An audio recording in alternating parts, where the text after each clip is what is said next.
We've all thought about how it would be like to live in our favorite fictional world.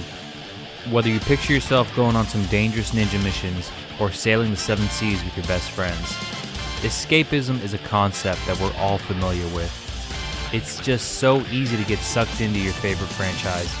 And if you're a Dragon Ball fan, there's no doubt that at one point in your life, you've let your imagination run wild as you fantasize about living in a world where you can fly, go Super Saiyan, fight monstrous villains, and train to become the strongest in the world. If faced with this choice, what do you pick? Do you take the blue pill and continue to live your boring life?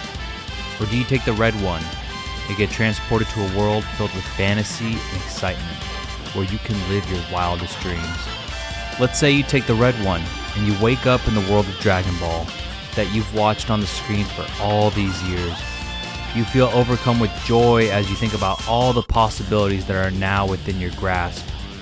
As you touch your face, however, you notice that it feels different than what you're used to. You take the first opportunity to see your reflection, and to your shock, you've been put into the body of one of the Z Fighters. But the face staring back at you isn't Goku, it isn't Vegeta, or Gohan, Piccolo, or even Krillin. No. The face you see is none other than Yamcha. Yes, Yamcha. One of the weakest and most memed on characters in all of Dragon Ball. In a world with planet-destroying aliens, you find yourself to be just another lowly human. How will you ever survive? That's the reality our protagonist, a young Dragon Ball fan, is faced with when he takes a rough tumble down some steps and finds himself isekai'd and reincarnated as the desert bandit Yamcha. His story starts off right at the end of the Pilaf saga, after him and the gang have bested the evil Emperor Pilaf. His disappointment over his new identity quickly dissipates once he spots Bulma and remembers the romantic relationship she and Yamcha share in the story. This time, however, he's determined to make sure that relationship doesn't end. He quickly comes at a crossroads though, as when Goku announces that he's planning on going to Master Roshi's, he thinks about the fate that awaits Yamcha in the future of this story. He begrudgingly makes the decision to accompany Goku and train his new body for the foes that await him. He declares to Bulma that he'll become stronger and that he wishes for her to wait for him before he and Goku make their way to Kame House. We're then forwarded into the future, where the Saiyans Nappa and Vegeta are facing the Z Fighters and are about to unleash their destructive Cybermen on them. This time Yamcha confidently approaches them and states that he'll take on all the Cybermen on his own. Despite being outnumbered, he has no trouble holding his own against these little green creatures. Desperately they dogpile him and self-destruct, but once the smoke clears, there still stands Yamcha, largely unscathed. It's clear that this time, he's not going to be some pushover. We're taken back 1 year earlier on Kami's lookout. We briefly see that Yamcha's put himself through some vigorous training over the years with Roshi, Korin, and Kami. Using his future knowledge of the world, he asks Mr. Popo to take him to Kami's old ship and sends himself to Namek. There he speaks to Guru and requests for him to unlock his latent potential, like he does in the future for Gohan and Krillin in the Namek saga. Guru detects that his soul is not from this world, but still grants him his request. Yamcha also takes this opportunity to train with Nail until the Saiyans are due to arrive on Earth. After almost a year passes, he gets a call from Bulma, saying that the Saiyans have arrived early. He panics, as he realizes that he forgot that the Saiyans also arrived early in the original story. Not all hope is lost though. Guru allows him to use the Dragon Balls to get back to Earth, and he quickly makes his way over to the Saiyans. Back in the present, after defeating the Cybermen, Vegeta reads his power level at over 10,000. Nappa disregards this and charges towards Yamcha anyway, but he manages to defeat Nappa. We're then taken to the end of the fight with Vegeta, where a heavily battered Goku and Yamcha devise a plan to defeat him once and for all. As Yamcha fights against Vegeta, he cries out that Beerus has appeared behind him.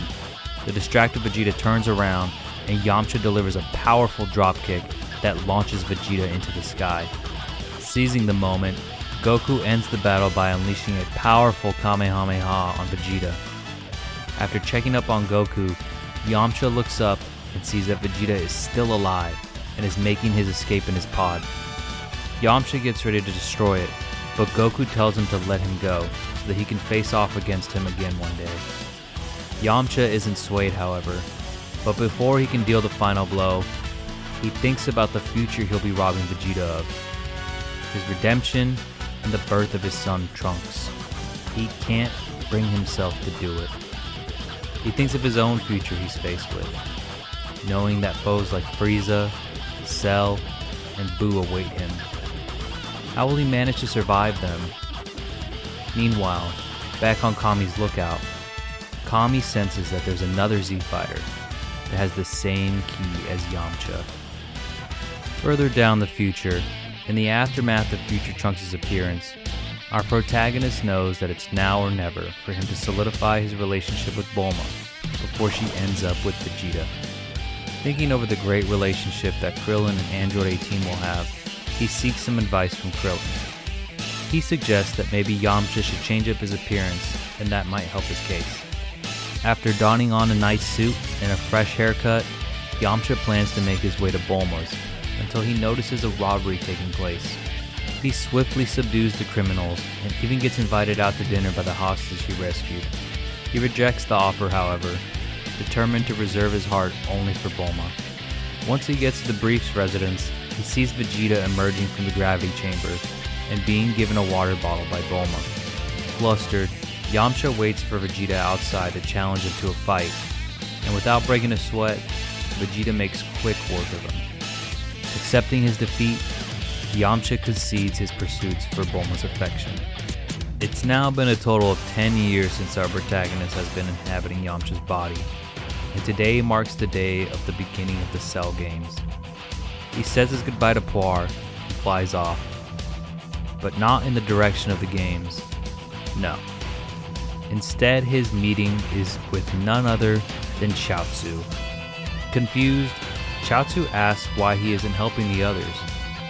Yamcha says they'll be fine because Gohan will defeat Cell, and mentions that Chaozu already knows this though, and then accuses him of also being a reincarnated human. Chaozu drops his facade and admits that he indeed is. Yamcha brings up the suspicions he's had over the years, such as when Chaozu correctly answered Krillin's math question in their tournament battle, him refusing to interrupt King Piccolo's wish that he wouldn't die, and even tagging along with the dynamic and trying to make his own wish with the planet's Dragon Balls. Chaozu reveals that this isn't his first time that he's been reincarnated, and that he's had to live and die as Chaozu an uncountable number of times. Fed up with his multiple failures, he decided to go down a darker path instead, and strives to rule the world. He proclaims himself to be the superior fan, and mentions that he used to be active in Dragon Ball forums under the alias Osho. He spouts disdain towards the protagonist, telling him that he was lucky to be able to live as Yamcha all these years.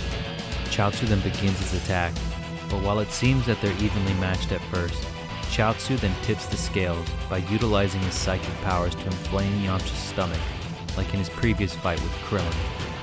Yamcha's not down yet though. He breaks Chaozu's concentration by asking him Dragon Ball trivia. Once he gets the upper hand, he catches Chaozu in the evil containment wave and prepares to seal him away forever. But just before the technique is completed, he recalls earlier the forum name Chaozu said he used back when he was a human. He abruptly stops the wave after realizing that he recognizes the name as the top player of Dragon Ball Z Dokkan Battle. They then bond over their enjoyment of the game and their love for Dragon Ball. After reigniting his passion for Dragon Ball, Osho tearfully renounces his evil ways. He also brings up the fact that the two of them are gonna die anyway once Majin Buu destroys the Earth. The two then share a laugh as they accept the fates of the characters they become. Yamcha brings up that they should try fusing so they can at least lend a hand in the Cell games. To bypass the equal key and body type requirements, Osho remembers that in the game, Dragon Ball Fusions, Bulma made a special device that allows any two people to fuse. Once they get her to recreate it, The two of them then perform the fusion dance. And the result is interesting, to say the least. What should they call this abomination? As they take a look at their new appearance, they quickly make the decision that perhaps it's best that the two remain apart. We pan out and see that the reincarnated Yamcha story has been viewed this entire time through a crystal ball by the gods of destruction, Beerus and Champa. It turns out that this whole ordeal was a result of a game that the two were playing, with Beerus' character being Yamcha and Champa's being Osho. Champa declares the game a tie, and Beerus angrily destroys the game while the two erupt into an argument. Whis mentions that this now means the two souls are free, as we see them in the background making their way back to their bodies. Back in his world, the protagonist wakes up and finds himself in his body again. He happily reunites with his friend and continues on in his ordinary life. I just love everything about this manga. The artist Dragon Garo Lee did an amazing job replicating Toriyama's art style. From the softer, round days of Dragon Ball, the sharper, stern designs of DBZ, and even the modern style of Dragon Ball Super. I strongly feel that he's probably the best artist out there that can emulate Toriyama's style. I enjoyed seeing all his recreations of some of Dragon Ball's most iconic scenes. This story is perfect for any Dragon Ball fan out there, and it's one of my favorite pieces of Dragon Ball media. It's reminiscent of playing your favorite game on New Game Plus. It puts a new spin on a decades-old franchise that'll keep you in anticipation of each page turn. This manga set out to redeem the tarnished reputation of Yamcha, and I think it did just that. It's absolutely worth the read, and I'm glad Shueisha reached out to Dragon Garo Lee to get him to create an officially published story. He's a big Yamcha fan, and shows this through this story and the fan art he has of the master of the Wolf Fang Fist defeating the likes of powerful foes such as Frieza and Beerus. If you weren't aware, he's also the creator of a doujinshi that tells the story of what if Vegeta came to Earth as a child instead of Goku. I recommend checking it out if you want to see more of Dragon Garo Lee's work. My only gripe with that time I got reincarnated as Yamcha is that it's way too good to be this short. I would have loved to see this story fleshed out more. I wish we could have seen how Yamcha fared against the likes of Demon King Piccolo or the Ginyu Force on Namek. I can only hope that Shueisha decides to explore another what-if idea that us Dragon Ball fans would enjoy. Thanks for making it to the end. I'm really glad that you're here. If you enjoyed the video, drop a like and share it with a friend. Comment down below your thoughts and what you want to see me talk about next. Subscribe to see more content from me, and check out the video on screen. I hope you have a great day and happy reading.